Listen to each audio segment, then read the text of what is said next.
Welcome to the Deep Dive.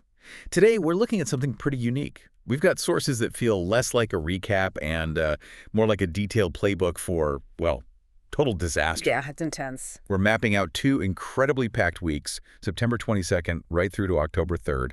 And the absolute epicenter of all this shaking ground, it's this manipulative return, Luna Nozawa's return, and it's threatening the Spencers, the Forresters, the Logans, basically everyone. That's exactly it. And it's crucial to see this isn't just, standard relationship drama. The source material we have lays out a genuine crisis, a full-scale crisis. Triggered by one thing. Just one core fact, Luna Nozawa is alive. Not only alive, but pregnant.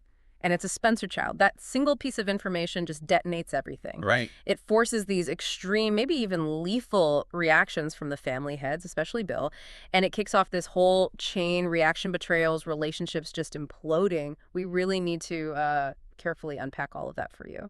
Okay, so that's our mission today. We're going to cut through all that complexity, try and give you the clearest possible roadmap. Yeah. We need to synthesize this really dense web.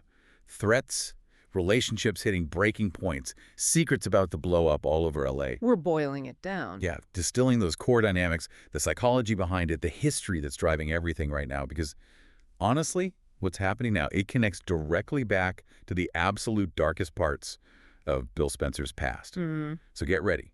The family's basically demanding a final, definitive solution. And it sounds dangerous. And Bill, he seems ready to give it to them. Okay, we absolutely have to start with the most explosive element in this whole forecast. Bill Spencer. His rage against Luna Nozawa. It's immediate. It's uncontained. Yeah, the sources are really clear. Bill sees Luna as this, immediate existential threat to his son, Will. And, of course, to the Spencer name itself. And this core conflict, it's set to kick off Monday, September 22nd. This really dictates everything that happens over the next couple weeks. It really does. And Luna, when she confronts Bill, she is not being subtle at all about what she wants. She insists, and this is such a power play, that she will be the woman in Will's life. Forming a happy little family. Exactly, with him and their child. She's essentially trying to weaponize this pregnancy, right? To carve out a permanent spot for herself in the Spencer world. But what really sends Bill off the deep end, it seems, isn't just the pregnancy itself, it's how it happened. Our notes, they explicitly say the child was conceived when Luna, quote, molested Bill's son. That's incredibly strong language. It is. And we have to pause on that because the forecast using that specific, shocking phrase, it's doing something very specific. It's not just reporting. No, I think it's setting up the justification for what Bill does next, for the extreme violence that seems to be coming, by framing it as this criminal act, this violation against Will. Right. It basically gives Bill the psychological green light, to react with potentially lethal force. It echoes his most dangerous past actions. It shifts Luna from just, say, an unwanted complication into a predator. Exactly, a predator who needs to be neutralized. And Bill's reaction. It absolutely confirms that interpretation. His words are terrifying. He calls Luna a devious little B word. Okay, harsh, but kind of typical Bill. Yeah, standard Bill bluster. But then he goes darker, much darker. He says flat out that Lean should have let her die and save Bill the trouble. And that's not just anger anymore, is it? That sounds like a direct threat, a declaration of intent. Definitely. And what's really interesting here is that Luna gets it. The forecast says she's left horrified. She realizes Bill might actually be thinking about killing her. Wow. When the character causing all the chaos is genuinely scared of the patriarch, things have escalated to the absolute max. Which brings us straight to the historical context. And this, I think, is the most chilling part of the whole forecast. It doesn't leave us guessing about Bill. No, the sources explicitly draw a line, a direct line between what he's plotting now and his really dark, violent history. And the detail they give is so precise. They remind us. Bill has tried to kill a pregnant woman before. Specifically naming Amber Moore. Yes, Amber Moore. This isn't some vague pattern. It's the actual blueprint. It's how Bill Spencer is known to handle unwanted pregnancies that threaten his family, his sons, the legacy. Let's unpack that Amber parallel for a second, because it makes this Luna situation feel so much more immediate and dangerous. Okay. With Amber, right, Bill saw her pregnancy as a threat to his family connections. So first, he tried to buy her off. Standard move. Right to mine. When that didn't work, he literally tried to run her off the road. Attempted murder. Now he's facing Luna. Similar situation, but this time the sources frame the conception itself as way more aggressive. predatory even, like you said, a violation against will. Exactly. So if he tried to kill Amber over what he saw as manipulation, what might he do now when the situation is being described in these much harsher terms? The past really does define the present here. It makes his plotting feel terrifyingly real. He's moving past just being angry. Oh, yeah. He's in tactical planning mode now, how to stop Luna from ruining Will's life. And the sources, they lay out two specific, extreme options, just like with Amber. Option 1, the classic Spencer go-to, money. A payoff. Offer her cash to terminate the pregnancy. It's the first move, right? Try to make the problem go away quickly, quietly, less messy for Bill personally. But let's be real. Given Luna wants the Spencer name, the power, is she likely to take a payoff? Probably not. Which leads directly to the second option, the much, much scarier one. Attempted homicide. The sources flat out say he'll consider trying to kill her, and that jump from payoff to potential murder, it just shows the immense pressure Bill feels he's under. To protect Will. To protect Will, the Spencer line, it positions Bill as capable of literally anything right now. And he's not wasting time. By Thursday, September 25th, the notes show him beefing up security. Big time. At the Spencer mansion. He's planning to double it, maybe even more. But this isn't about defense, is it? No, it feels tactical, strategic. Yeah. Exactly. The goal seems to be total control over the situation. Keep Luna under control. Stop her from leaving. It's like, house arrest. Or imprisonment, effectively. Yeah. Manage the threat while he decides which path to take. Pay off. Or, the other thing. It feels less like a family drama for him and more like a high-stakes operation. Capture and control. Stepping back a bit, looking at the bigger picture. The family, or at least people within it, seem to see this whole mess as stemming from Bill. His actions, or maybe his failures to protect his kids properly. Mm-hmm. The sources kind of list it out, don't they? This chain of disasters people now link back to Bill, Liam getting shot. Steffy nearly getting shot. Will being violated, as the source puts it. And now this pregnancy. Bill's the engine driving all this chaos. And recognizing that responsibility, or maybe just feeling the weight of it, seems to be pushing him towards Katie Logan. Yeah, amidst all this craziness, he tries to make amends with Katie. What's that about? Is he trying to find his moral compass again? Yeah. Or to shore up his own family base before he goes dark? Could be a bit of both. But Katie, she's not offering comfort. Not at all. No, she gives him an ultimatum. The notes say she pressures Bill, tells him to take care of Luna once and for all. That's powerful language. It's incredibly potent, and a really critical distinction here. Katie isn't just upset. She's basically giving Bill permission. Moral cover, almost. For his most extreme plans. Yeah. When the mother of his son tells him to take care of the pregnant woman who hurt their family, it validates whatever drastic action Bill's considering. It signals that the core Spencer unit sees Luna as an enemy who needs to be neutralized, period. But hang on, doesn't that make Katie kind of an accomplice? If Bill does something criminal, are the sources painting her as ruthless or just desperate? I think it's both, and that's what makes it so compelling, right? She's desperate for this threat to Will to just end, and she knows Bill's the only one ruthless enough to do it quickly and decisively. So desperation turns into ruthlessness. Exactly. She's essentially sanctioned the return of the old Bill, for her son's sake. So, this first week of the forecast, it's fundamentally about Bill shifting gears, from pure rage to calculated, violent plotting. And he's got the family backing him, demanding he use that dark history to fix this. Okay, so shifting from Bill's looming threat to the immediate personal damage.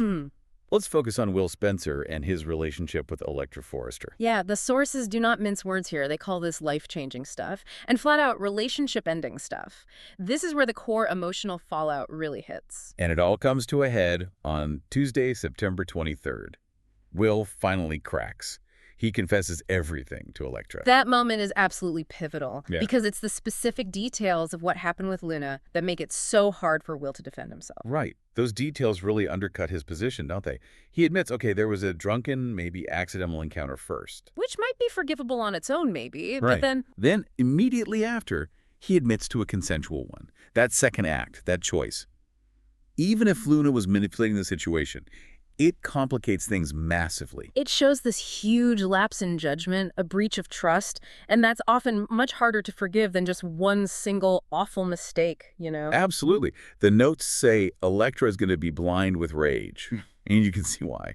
The betrayal, plus the undeniable proof, the pregnancy, it just creates this massive Rupture. But rupture Will might not be able to fix, no matter what he says or does. And he is trying. The sources say he's fighting like crazy. His whole argument is basically, Luna's the villain here. She engineered this whole thing. Right. He's pleading with Elektra, saying we can't let Luna get away with splitting them. He's trying to create this us against her dynamic, like they're both victims of Luna. It's a desperate strategy. His only play, really. But the sources, they are crystal clear about the ultimate roadblock, the one thing he can't argue away. The little baby Nozawa Spencer. That unborn child, the living, breathing proof of the betrayal. The source calls it the deal breaker. It suggests that the baby itself might be enough to end things, regardless of Will's pleas or how much he loves Elektra. That's just the brutal irony, isn't it? Will makes this mistake, creates this child, and that child simultaneously cements Luna's place in the family drama and destroys his own future with the woman he actually loves. The child holds all the cards in wrecking the relationship Will is fighting so desperately to keep. Okay, let's pivot slightly. While all this Spencer stuff is imploding, Hope Logan's got her own romantic mess going on. Ah, yes, the classic Hope triangle. Torn between Liam Spencer, who's back and being very persistent, and Carter Walton, who's making his move. The pressure on Hope must be immense. Liam's described as persistent, not giving up. We've seen this dance before, right? Liam's neediness often pulls Hope back in. It does. But this time, Carter's really stepping up. He's positioned as the voice of reason, the active competitor. He's pushing Hope to be logical about it. Liam's recovered from the shooting. He's fine physically. So Carter's basically asking, why are you still putting him first? Exactly. He's actively competing for her attention, trying to break that gravitational pull back to Liam. He's saying, look, the emergency's over. Choose your actual future now. It sets up this really high-stakes emotional choice for Hope. And it's going to get way more complicated because of the Spencer crisis and the fact that she doesn't know the full story yet, especially from Katie. Right. Currently, Hope's playing the supportive friend role with Katie, telling her Will deserves happiness despite this unfortunate incident. She seems to view Will mostly as a victim. Maybe feel sorry for him? Yeah. But that view, it depends entirely on what Hope doesn't know, which leads to this huge question the sources flag. Is Katie going to tell Hope the whole truth? Meaning, not just that Luna manipulated Will, but that Luna is alive. And that she's the one who shot Liam previously. Oh, wow. Okay, if Katie drops that bomb on Hope, the impact would be massive. Huge. It instantly changes how Hope sees Will's situation. No more sympathy, right? It validates the extreme danger Bill is reacting to. And it forces Hope to realize that her friend, Katie, is standing by while her husband plots, well, potentially murder, against a woman who, yes, is dangerous, but still. And a woman who attacked Liam. That's the key connection for Hope. It makes the danger immediate and personal to her family, too. Katie, knowing Luna's history with Liam, gives her every reason to use that truth. To solidify the Is against Luna front. Exactly. Use it to ensure everyone sees Luna as the enemy she is. So you've got the emotional stakes with Will and Elektra. And the moral stakes with Katie deciding whether to weaponize this truth. This section really shows how the crisis radiates outwards, from the bedroom to the moral choices of the key women involved.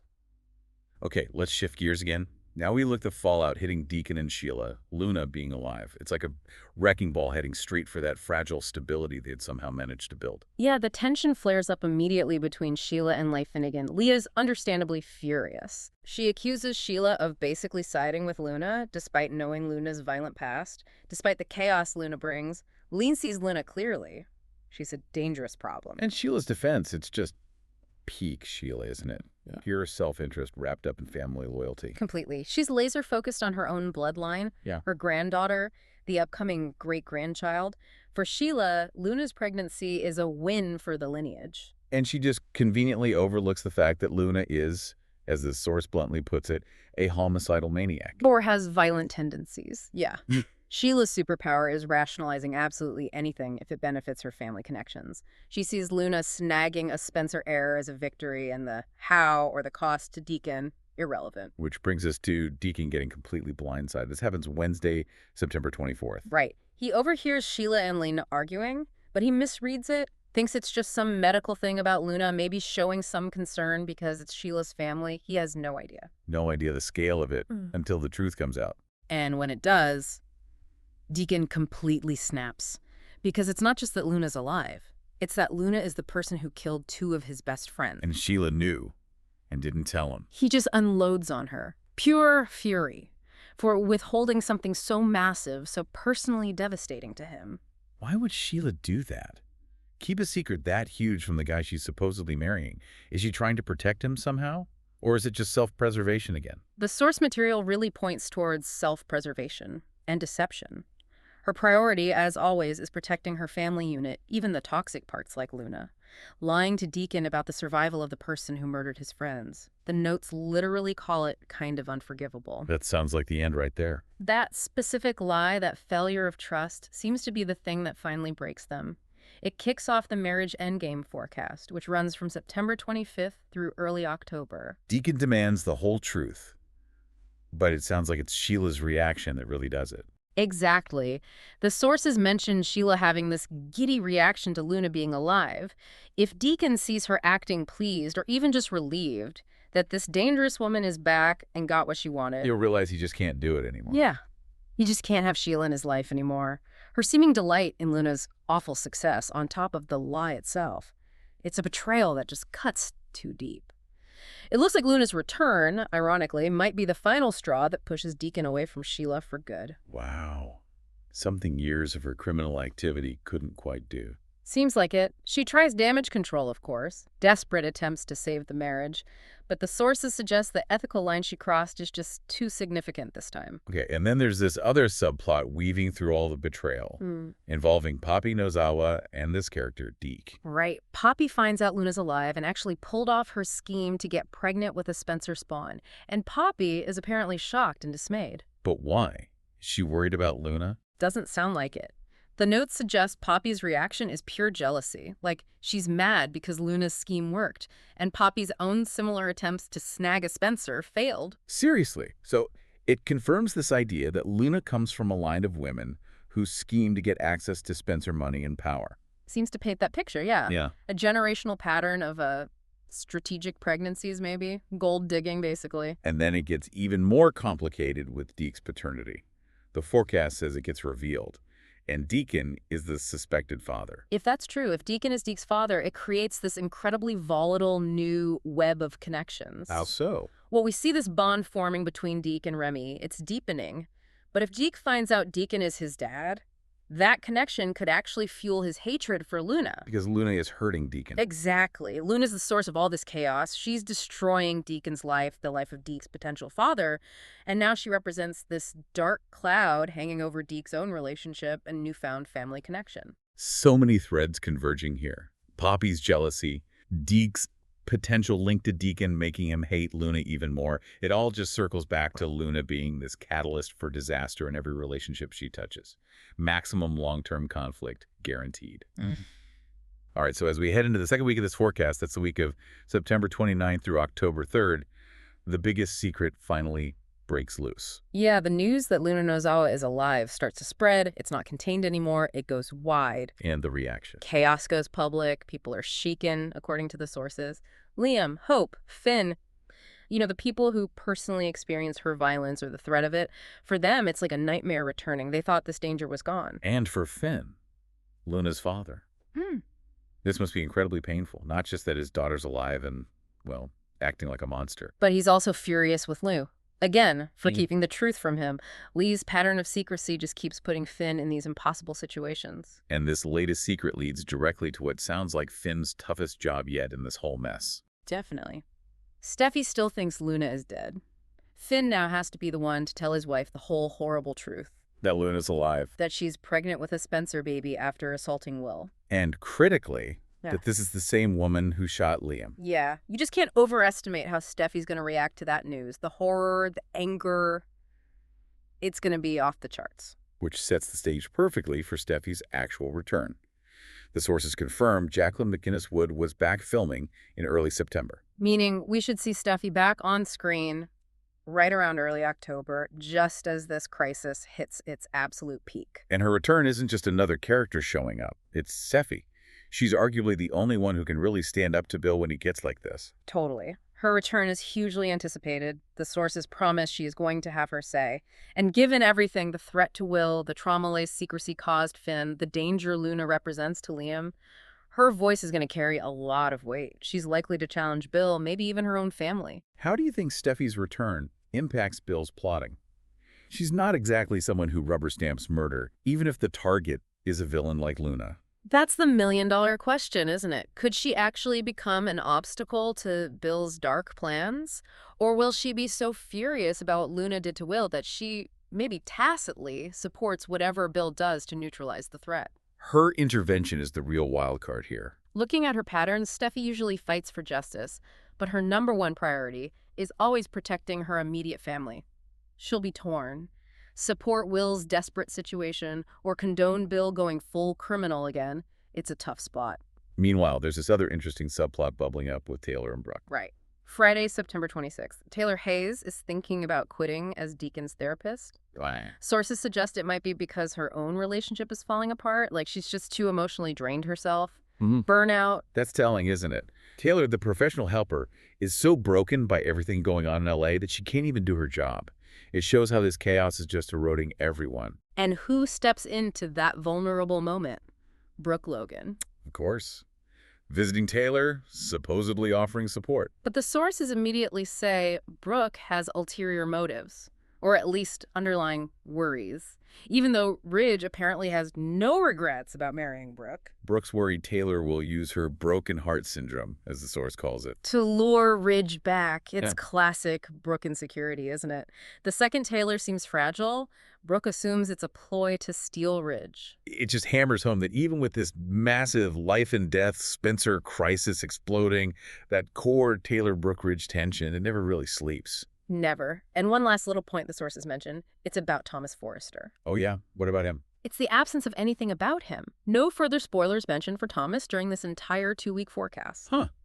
That is noticeable, with all this family drama blowing up. Very conspicuous. It could mean he's just sidelined for the storyline. Or maybe his current arc wrapped up quickly. It's this quiet spot in the middle of the storm. Makes you wonder what role, if any, he plays when Steffi finally gets back and dives into this mess.